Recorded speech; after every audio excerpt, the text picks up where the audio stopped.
hablando acerca de los salmos y ha sido la línea de bendición que Dios me ha dado para compartir domingo tras domingo. Algunos domingos hacemos algunas pausas por otros temas, pero yo he sido muy bendecido preparándolos. O sea, yo me siento muy alegre con el Señor por todo lo que me ha dado a través de yo estarle preparando a usted el mensaje. Pero aquí la bendición es que usted se alimente, amén. Nos sentamos a la mesa del Señor para alimentarnos de su palabra. Y hoy vamos a un salmo que es cortico, que es el Salmo 43. Ahí más atrasito donde estuvimos leyendo ahorita, el salmo para aprendernos. Y hoy vamos a ir a un salmo que nos va a hablar acerca de la vindicación. ¿Qué es la vindicación? Hoy el mensaje se llama Mi Vindicación. Mi vindicación, que es una característica de Dios hacia su pueblo, hacia su gente, hacia sus hijos.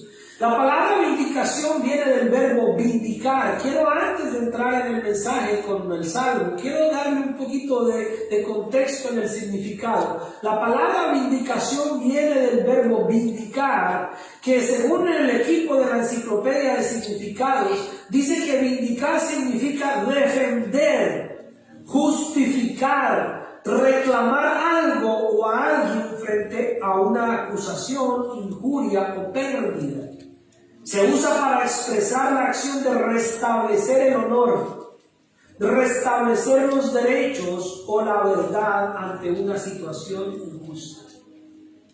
También dice la palabra en latín de vindicar, que el término proviene de vindicare, que significa originalmente reclamar, liberar o proteger un derecho.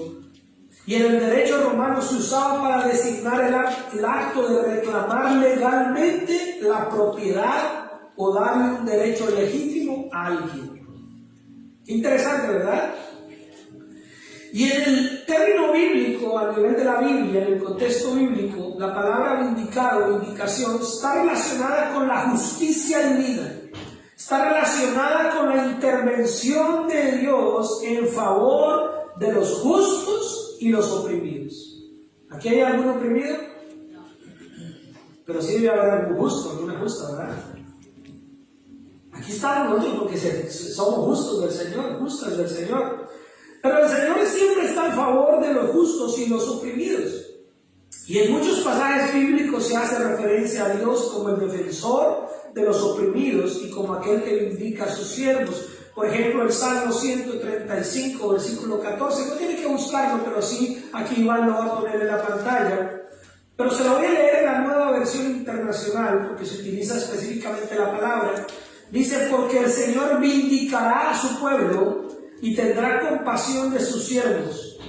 Ahí lo que sugiere, mis hermanos, es que Dios va a restablecer el derecho, Dios va a restaurar el honor de su pueblo y de aquellos que confían en Él. Amén. También, mis hermanos, en Romanos capítulo 12, versículo 19, dice, no se vengan ustedes mismos, amados míos, sino dejen lugar a la ira de Dios, pues escrito está, mía es la venganza, yo pagaré, dice el Señor.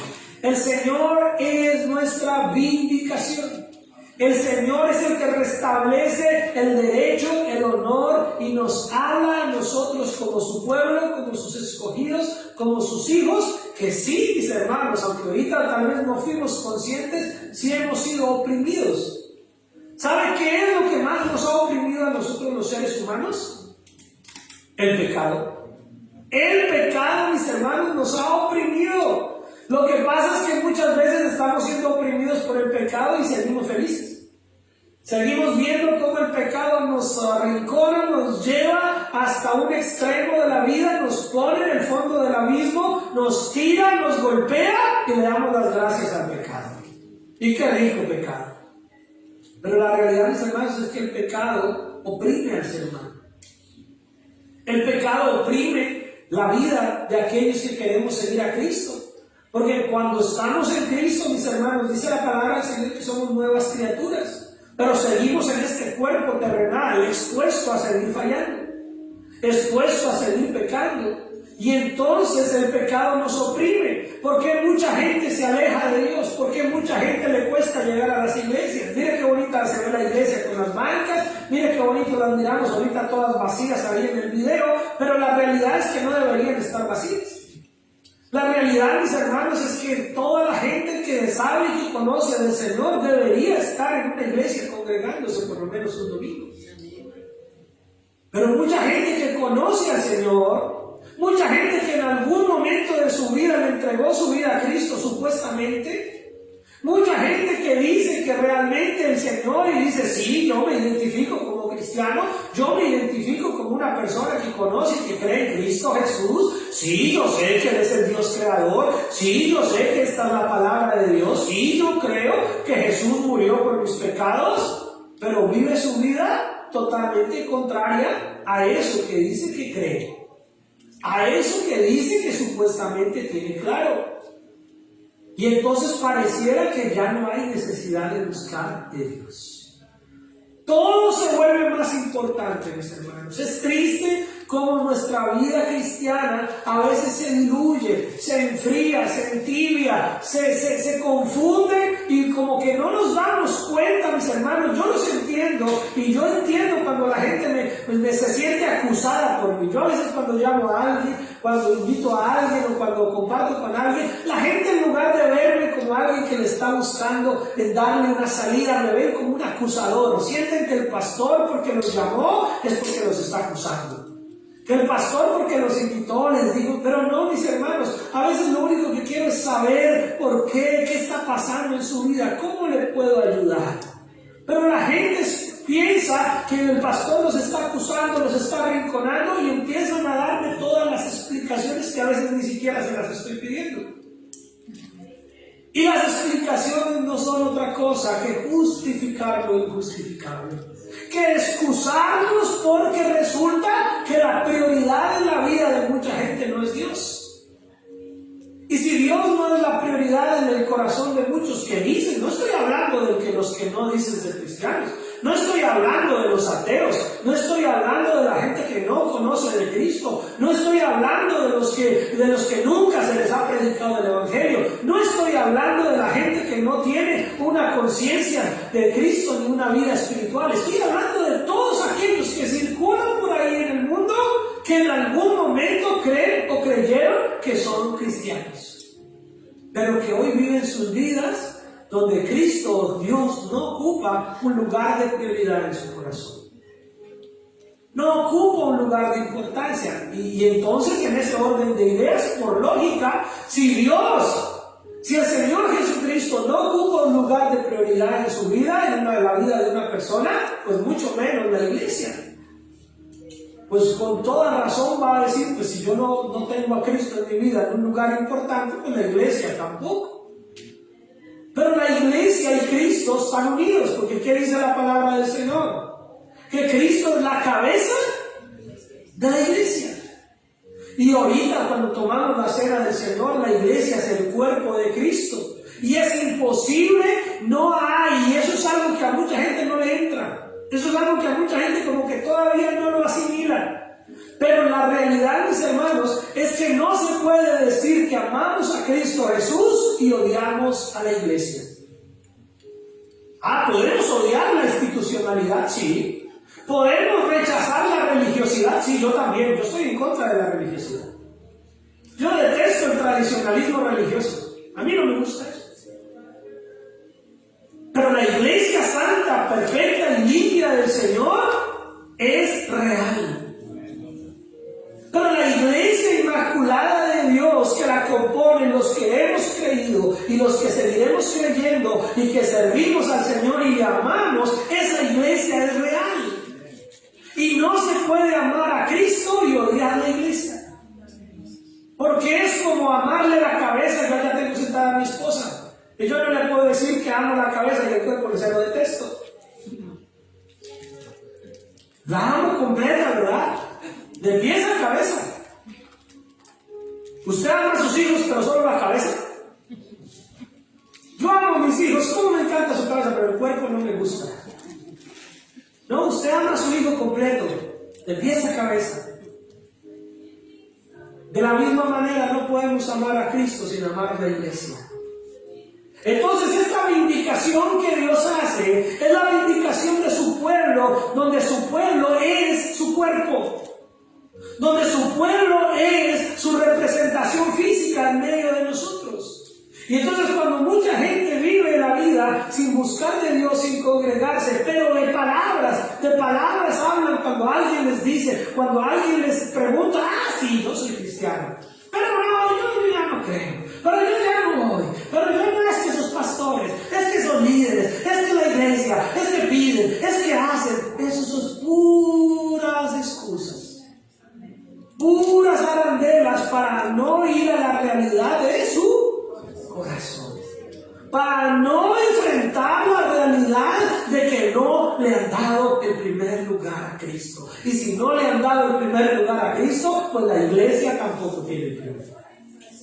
Esa es la realidad. Por eso aquí en Banca Gracias, porque yo predico así. Porque si yo predicara de otra manera, de pronto se llenara la iglesia. Si yo les ofreciera aquí que vengan y pongan y hagan y ven que les van a multiplicar y les profetizo carros, becas y todo, se llena la iglesia. Porque ¿qué es lo que quiere el hombre? Que Dios me rinda, que Dios me dé, que Dios me llene, que Dios me llene los bolsillos, que Dios me dé la casa, que Dios me dé, que Dios me dé, que Dios me haga. Pero realmente la realidad es que cuando Saulo de Tarso fue tumbado de ese animal y cayó al suelo después de estar persiguiendo a los cristianos y se levanta, lo que dice no es dame, lo que dice no es cuál es mi prosperidad, lo que dice Saulo de Tarso no es y aquí como voy yo, aquí como vamos, Señor. No, eso no es lo que dice Saulo de Tarso. Lo que dice Saulo de Tarso es: heme aquí, Señor. ¿Qué quieres que yo haga? La vindicación del Señor es para aquel que está oprimido por el pecado, por el mundo, por su naturaleza pecaminosa. Y Dios viene a restaurar el derecho, es decir, no, tú no le perteneces al pecado. Hermano, hermana, joven, jovencita, usted que está ahí, hasta la bebecita que está ahí, Dios no quiere que tú le pertenezcas al pecado.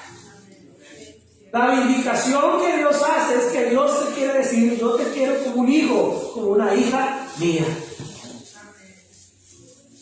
¿Les gustan las profecías? Pues le acabo de dar una.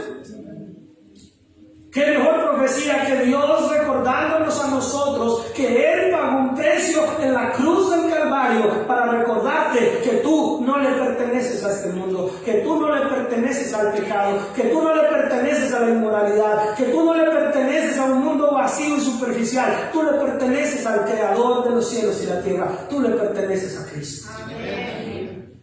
Y Él quiere darte ese derecho de ser su hijo. Él quiere darte ese derecho de ser su discípulo.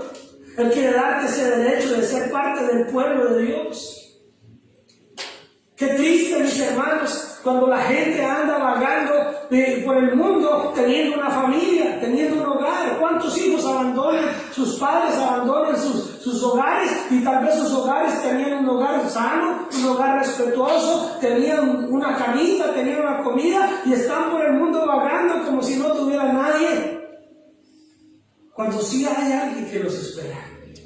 Al pastor eso me suena parecido. Como que en alguna parte lo he leído. Sí, es la historia, la parábola del hijo pródigo. Hay muchos hijos pródigos, mis hermanos, en este mundo. Hay mucha gente que Dios ya le había dicho: tú eres mi hijo, que Dios ya le había acercado a una iglesia, que Dios ya lo había, pero decidieron decirle al Señor: no, dame mi herencia, yo lo que quiero es money. Yo lo que quiero es que tú me des, yo lo que quiero es vivir la vida a mi manera. Y empiezan a hacer lo que se les da la gana. Y cuando el mundo ha trapeado el piso con ellos, cuando el mundo ya les ha sacado hasta la última gota, eso no pasa a veces en 2 días, en una semana, pueden pasar años. Por eso yo me esfuerzo porque los jóvenes que están acá, los jovencitos, las jovencitas me escuchen. Yo sé que es difícil cuando uno está joven en la iglesia, porque uno como que no quiere escuchar, pero yo por eso hablo duro para que me escuchen. Porque, mis hermanos, a veces lo que más quiere el diablo, lo que más quiere el mundo quitarnos es esa fuerza vital de la juventud. Porque 16, 17, 18 años y el mundo te seduce, el diablo te escupe por ahí a los 30 y algo, 40. Cuando ya la juventud, la fuerza, la vitalidad, los sueños, ya el mundo los pisoteó, el diablo ya te los hizo trizas. ¿Por qué? Porque si Dios te ha escogido para ser su hijo, su hija, el mundo lo único que quiere es destruirte. La sociedad lo único que quiere es humillarte, acabarte. Al principio te promete todo lo bonito, al principio te muestra todos los placeres como la gran cosa, pero al final solamente te quiere humillar, avergonzar. Pero Dios ha venido a vindicarte. Dios ha venido a recordarte que tú eres un hijo, una hija. Bueno, y eso no es solo para los jóvenes. Dios quiere que tú sepas que tú eres un hijo, una hija de Dios y no tienes por qué vivir bajo las expectativas del mundo. Tienes que vivir bajo las expectativas de Dios. Muchas veces nosotros como adultos vivimos agradando al mundo. Somos cristianos, pero nos importa más qué piensa el vecino de mí.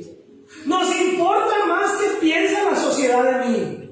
Y con las redes sociales hoy en día es peor, porque queremos proyectar una imagen, queremos que el mundo nos admire, queremos impresionar, queremos agradar al mundo. Pero ¿qué dice la palabra? ¿Que es mejor agradar al mundo o agradar a Dios?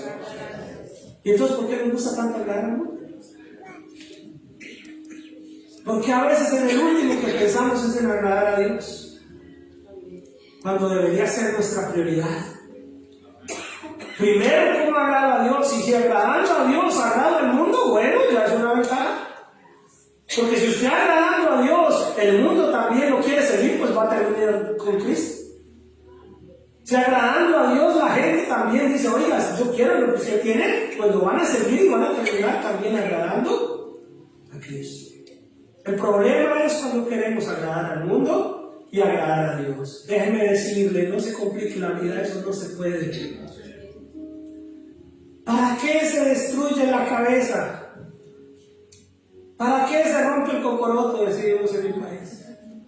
¿Para qué se acaban las fuerzas pensando cómo agrado a Dios y agrado al mundo? No se puede, mis hermanos, no se puede. O agradas a Dios o agradas al mundo. O le das tu vida a Cristo y le das a Él en primer lugar, o terminas sirviéndole a este mundo. No quiero desviarme, ni siquiera hemos empezado a leer el Salmo, pero mis hermanos, la palabra del Señor dice, y usted me lo puede creer y lo puede buscar, y queda la grabación para que después lo busque a ver si le mentí. La palabra del Señor dice que o somos esclavos del mundo para condenación, para toda la inmundicia, que se lo estoy parafraseando, o somos esclavos del mundo o somos esclavos de Dios. Pero que somos esclavos, somos esclavos. Solamente que yo prefiero ser esclavo de Dios. Solamente que yo prefiero servirle a Él. Pero nadie es verdaderamente libre para estar sirviéndole al mundo y sirviéndole a Dios al tiempo. La verdadera libertad es la que Dios nos da. Porque si Cristo libertara, dice la palabra, seremos verdaderamente libres. Y ya no somos esclavos amarrados y castigados, somos voluntariamente esclavos de Él. Voluntariamente le servimos al mejor Señor, al mejor Dios, al único Dios. Amén. Entonces la indicación es eso, es que Dios quiere recordarte que si el mundo ha sido injusto contigo, que si la sociedad te ha lastimado, que si aún la iglesia como institución, como religión te ha lastimado, Dios viene a vindicarte, porque no fue Dios, fue tal vez un hombre, fue tal vez una iglesia que no era iglesia, fue tal vez una estructura, fue una institución, fue la religiosidad, pero no fue Dios. Y Dios viene a recordarte, tú eres un hijo, una hija de Dios. Tú tienes valor en Cristo Jesús. Pero no lo que figura en las redes, no para hacerte una princesita o un princesito del Señor, no, eso no existe. Dios te ha hecho real sacerdocio y nación santa, pueblo adquirido por Dios, para que anuncies las virtudes de aquel que te sacó a ti de las tinieblas a su luz admirable. No es para que publiques en redes que tú te mereces lo mejor y te vas a comprar las joyas y los tesoros porque eres una reina o un rey. No, para eso no es el Evangelio. Si Dios te permite tener en abundancia, dale gracias al Señor y bendice. Amén. Si Dios te permite estrenar, estrena y dale gloria al Señor y hazlo con humildad. Amén. Pero el privilegio de ser un rey, un sacerdote del Señor, es para ponerlo a Él en alto. Amén. Es para anunciarlo a Él, es para proclamarlo a Él, es para que Él se lleve la gloria. Por eso, mis hermanos, el pueblo del Señor tiene que ser un pueblo real, un pueblo visible. Porque la palabra del Señor dice: este pueblo de labios me honra, pero su corazón está lejos de mí. Mucha gente, como lo he venido diciendo, dice que es cristiana, se presenta como cristiana, de labios honra al Señor, pero su corazón y sus actos y sus acciones dejan todo que desear. Hablan mal de la iglesia, hablan mal de los pastores, hablan mal de todo el mundo y dicen ser cristianos. Hablan mal del hermano, hablan mal de la hermana, hablan mal de todo. Y dicen: mejor es el mundo. Yo confío más en la gente del mundo, pues porque es más del mundo que de Dios. Si fuera de Dios, concentraría en un cuerpo de Cristo y encontraría gente en quien confiar. Y encontraría gente en quien tener también un apoyo. Porque si no, estaríamos totalmente en la mala, mi hermano. Si como hermanos no pudiéramos entre nosotros encontrar a alguien en quien poner nuestra confianza, nuestro hombro, en términos naturales, ¿no? Nadie que haya dejado padre y madre y hermanos y casas, el Señor lo deja sin nada. Cuando a veces uno tiene que tomar una decisión radical para seguir a Cristo, muy posiblemente a veces hay que perder amigos, perder cosas, pero yo se lo digo como un testimonio personal. Cuando tomé una decisión, claro, perdí amigos, perdí gente me hizo la espalda, pero Dios me llenó nuevos amigos, hombres de Dios, mujeres de Dios, me dio una esposa, me dio unos hijos, me dio una familia. Dios no te deja solo, Dios no te deja abandonado. Dios trae una vindicación a tu vida y te restablece tu derecho de ser un hijo, una hija de Dios. El problema es querer todo de Dios, pero no querer soltarlo del mundo. Tienes que soltar el mundo para poder agarrarte a Dios a dos manos. Pero si con una mano quieres agarrar a Dios y con la otra al mundo, algún brazo se le desgarra, algún ángulo se le rompe. Tienes que abrazar a Dios con todo tu corazón. Tienes que aferrarte a Él con todas tus fuerzas. Salmos capítulo 43.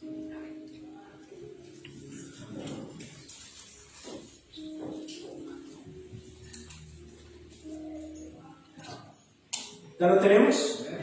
Salmos versículo 43 dice: júzgame, oh Dios, y defiende mi causa. Paramos ahí. Ya lo leímos al principio y no tenemos afán, tenemos hasta las 4:30, ¿verdad? Júzgame, oh Dios, y defiende. Suena bonito, suena interesante, suena una buena oración para decirle al Señor: Señor, júzgame, oh Dios, y defiende mi causa. Mucha gente quiere que Dios defienda su causa. Señor, mira cómo me tratan en el trabajo. Señor, defiende mi causa porque mira cómo me tratan en la iglesia. Señor, defiende mi causa porque mira cómo me trata mi familia. Y pareciera que siempre estamos exigiéndole al Señor porque nosotros somos los pobrecitos oprimidos. Pero la pregunta es: ¿cuál es tu causa? ¿Cuál es tu causa? ¿Tu causa es que quieres estar por encima de los demás? ¿Tu causa es que buscas el reconocimiento personal? ¿Tu causa es que quieres estar siempre compitiendo materialmente con los demás? ¿Esa es tu causa? ¿O tu causa es que el Evangelio de Cristo sea proclamado? ¿Tu causa es que tu familia también crea en el Señor Jesucristo? ¿Tu causa es llevar el mensaje de Cristo a todo lugar? Si esa es tu causa, dile al Señor: defiende mi causa. ¿Tu causa es criar a tus hijos y a tus hijas en el temor del Señor? Pues dile al Señor que defienda tu causa. Aquí la pregunta es: ¿cuál es tu causa? Es lo que le está diciendo al Señor: júzgame, oh Dios, declárame inocente, defiende mi causa, Señor, porque ¿qué? Líbrame de gente que impía y del hombre engañoso e inicuo. Y siempre que yo leo los salmos, no solo ahora que estoy haciendo el estudio para predicarles, sino siempre que lo he leído en mi vida, surge cierta tendencia a uno pensar en otros, ¿no? Si uno lee ahí dice, líbrame de gente impía y del hombre engañoso, lo natural es pensar que otros son los impíos y que otros son los engañosos. Pero en algún momento de mi vida empecé a leer los salmos, olvidándome que existen otros y pensando que solo existo yo y que todo es para mí. Entonces cuando leo yo y digo, Señor, líbrame de gente impía, quiere decir que el Señor quite la impiedad de mi vida. Líbrame de gente engañosa, del hombre engañoso, quiere decir que le digo al Señor que yo no sea uno de esos. Que yo no sea alguien que sea engañoso, engañador, que yo no sea un inicuo. Porque es fácil siempre señalar. Es fácil siempre pensar que los demás son los mentirosos, los demás son los engañadores, los demás son los injustos, los demás son los que hacen lo malo, y yo no, yo tan buenecito que soy. Pero la realidad es que el primero que tiene que mirarse al espejo de la palabra y decir, Señor, líbrame de ese, así mirándose como un espejo, líbrame de ese engañoso de David. Líbrame de ese hombre mentiroso y inicuo que puede ser David. Porque miren, mis hermanos, en nosotros, en todos está el potencial para ser bien malos. Y si no somos tan malos como tenemos el potencial para hacerlo, es porque Dios ha sido bueno con nosotros. Es porque Dios no nos deja llegar a ese nivel de maldad. Es porque Dios nos ha refrenado. Es porque Dios se atravesó nuestro camino y frenó, mis hermanos. ¿Dónde estaríamos si Cristo no nos hubiese alcanzado? Dice una canción. Pero no me gusta lo que dice demás, porque seríamos como un pájaro herido que se pierde en el suelo. Pero yo digo, no, seríamos como un terrible lobo dañino y destrozador del mundo. Seríamos lo peor, seríamos la causa del dolor de otros. Así que más bien, mis hermanos, cuando leamos la palabra, piensa en que tú tienes un espejo ahí. Y le puedes decir, Señor, líbrame de yo ser esa gente impía. Líbrame de yo ser ese hombre engañoso, esa mujer engañosa. Pues que tú eres el Dios de mi fortaleza. ¿Por qué me has desechado? ¿Por qué andaré enlutado por la opresión del enemigo? Estas son preguntas retóricas. No es que el salmista o los salmistas estén siempre quejándose con Dios. Son preguntas retóricas. Recuerda que el libro de los Salmos es un libro poético. Está escrito de una manera poética. Son preguntas retóricas. Son preguntas que como que yo me hago, le hago al Señor, pero que yo sé la respuesta. Y la respuesta es, ¿por qué voy a vivir yo como si Dios me hubiera desechado cuando Dios no desecha a nadie? ¿Por qué yo voy a vivir enlutado y oprimido por el enemigo si soy el Hijo de Dios?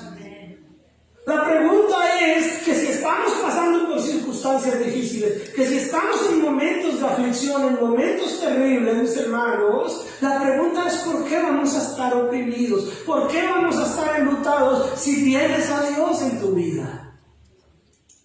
Claro, nadie quiere pasar por una situación difícil, ¿verdad? ¿A quién le gusta pasar necesidades? Aquí algunas existen.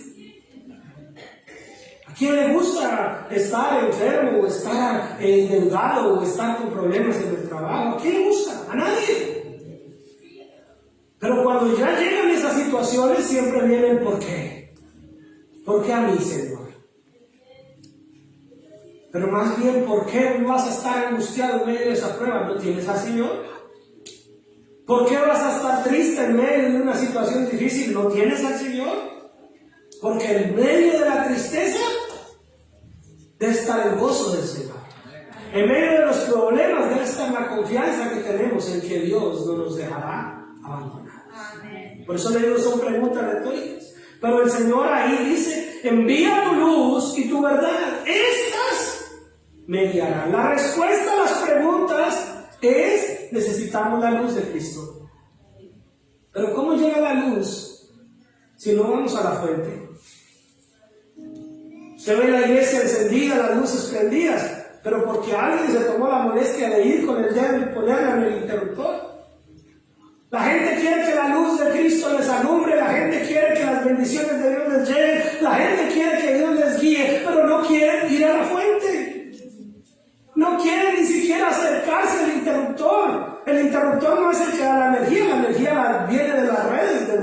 Mama Power. Pero la gente sabe que Dios es la fuente, pero ni siquiera quiere acercarse, no quiere orar, no quiere buscar de Dios. Si se les predica, no quiere ir. Aún la gente conociendo de Cristo no va a las iglesias, porque es que son las iglesias. Todo el mundo se sabe ahorita los discursos que ya rayan de los calzones. Pero hay que acercarnos y hay que oprimir el interruptor y decir: aquí estoy, Señor. Envía tu luz, Señor, y tu verdad, y esa luz me va a guiar. Me conducirá a tu monte santo, a tus moradas. Que la verdad, la luz de Cristo te guíe. Pero si tú no escuchas la palabra, si no te acercas a la verdad, ¿cómo te va a guiar? La palabra de Dios es la verdad, Él es la verdad y ella nos va a guiar. Y dice: entraré al altar de Dios. O como leemos el versículo 4: me quedaré en el sofá. ¿Sí dice así? Me arruncharé y me pondré las 4 tigres. ¿Sí dice ahí el versículo? Ahí dice ese: entraré. Y para entrar al altar de Dios hay que salir de la cama. Para entrar al altar de Dios hay que levantarse. Para entrar al altar de Dios hay que doblar rodillas. No solamente se refiere aquí al templo, a la iglesia. Tú puedes entrar en el altar de Dios cuando te bajas de tu cama, te arrodillas o te paras y te pones a orar. Precisamente los 50 días de oración era para que tú empezaras a gestionar en tu casa. Es entrar. Pero para entrar hay que levantarnos. Usted puede conducir su auto hasta aquí, hasta el parqueadero, pero si no se baja del carro y no entra por la puerta, pues no entró. Se quedó en el parqueadero. Y a veces así nos pasa, mis hermanos, como que llegamos hasta un punto y nos faltó solamente los 5 centavos para el peso, los 5 centavos para el dólar y no lo hicimos. Si ya tomaste la iniciativa de buscar de Cristo, pues entra. Entra al altar de Dios y dice que al Dios de mis quejas, ¿sí? Al Dios de mis tristezas. ¿Sí dice eso ahí? ¿Es mi Biblia la que está mal? Ahí dice: al Dios de qué? De mi alegría y de mi gozo. Mis hermanos, no es porque yo sea así, no es porque usted me hubiera conocido hace muchos años y sabría que soy muy diferente. Yo era muy tímido, muy introvertido, parecía más bien como amargoso. Pero la verdad, mis hermanos, es que el que tiene a Cristo debe tener en su vida una alegría, un gozo que es producto del fruto del Espíritu Santo. Yo estoy en contra, mis hermanos, y no lo digo para ofender ni para lastimar a nadie. No estoy hablando de un momento, de un día. Estoy hablando cuando la gente permanentemente vive como si ser cristiano fuera lo peor que le hubiera pasado en la vida. ¡Ay, mis hermanos, qué tristeza! Encontrarse uno con el cristiano que está ahí, lastimado y herido todo el tiempo. ¡Ay, que ir a la iglesia! ¡Ay, que ir a la ayuda! ¡Ay, que ir a la vigilia!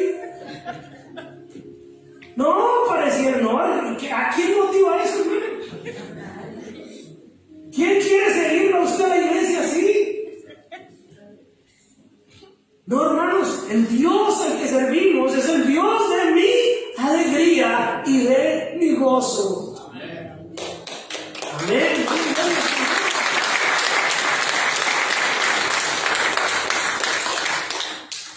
Tal vez no pasa aquí, gloria a Dios, aquí en Príncipe de Paz no pasa.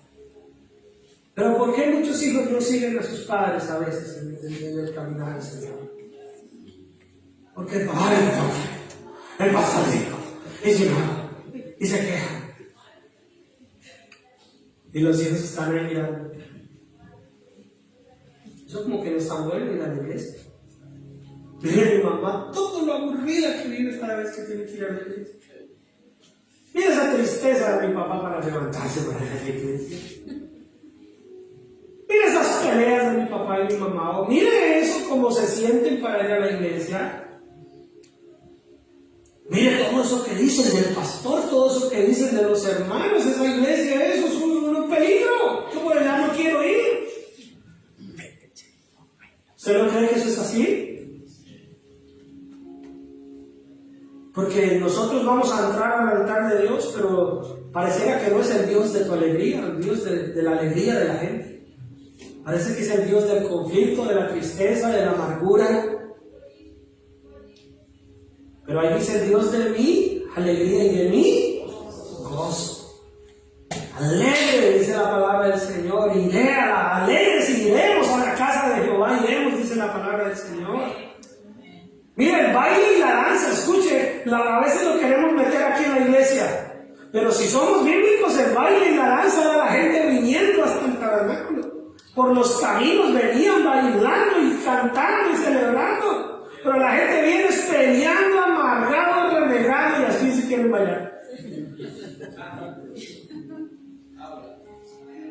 Es allá donde hay que mostrar el gozo, es allá donde hay que levantarse con ganas. Nos vamos para la iglesia, alabados al Señor. Ponga en su carro la emisora, ponga el cassette, ponga la playlist, ustedes que son más modernos, y ponga todo y alegre, y vamos, hijo, y después salimos y vamos y nos comemos algo y con alegría.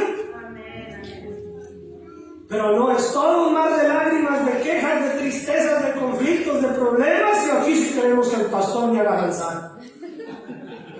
No, dance afuera, dance allá, vaya allá, levanta el gozo del Señor allá, y aquí venga el presente, se delante el Señor al altar del Señor, a prestarle atención a Dios.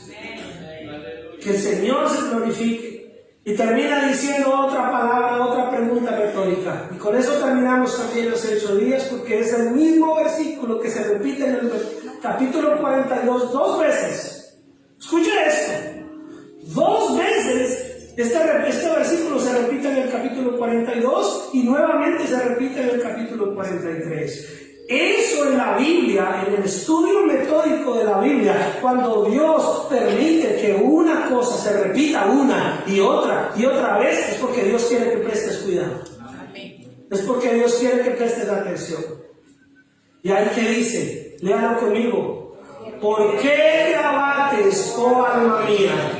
¿Y por qué te turbas dentro de mí? Espera en Dios, porque aún he de alabarle, salvación mía y Dios mío. ¿Por qué estás desanimado, mi hermano, mi hermana, si Dios te ha reivindicado? ¿Por qué estamos a veces enlutados, como entristecidos en el mundo, en el día a día, si Dios te ha vindicado, Dios te ha hecho tu hijo, su hija? Eso no es para publicar en redes solamente, eso es para vivirlo. Eso es para expresarlo dentro de tu hogar, en tu trabajo, en tu día a día, con tus hijos, con tu familia y con tus hermanos en la iglesia. ¿Por qué te abates, oh alma mía? ¿Por qué estás tan triste en mi corazón? ¿Por qué? ¿Por qué tiene que estar el cristiano triste? ¿Por qué tiene que vivir el cristiano amargado menos? ¿Por qué tiene que vivir el cristiano malacaroso?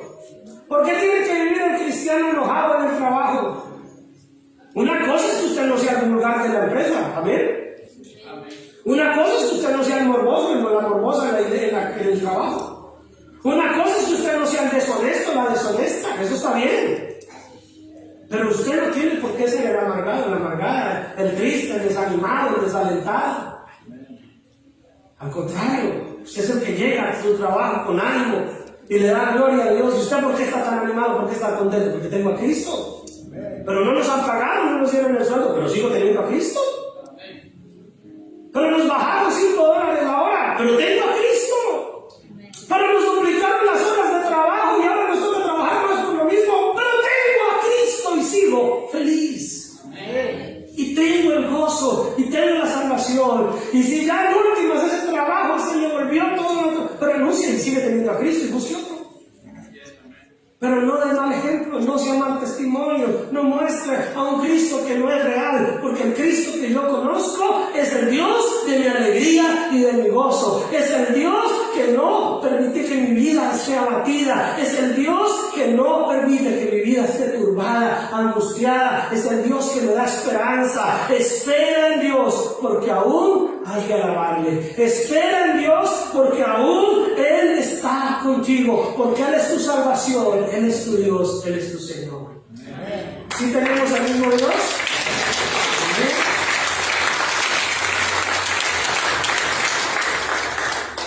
Él es el Dios de tu salvación. Levántate y colócate en pie y vamos a orar para tu vida. Pondré mi esperanza en Dios, nuevamente lo alabaré, mi Salvador y mi Dios.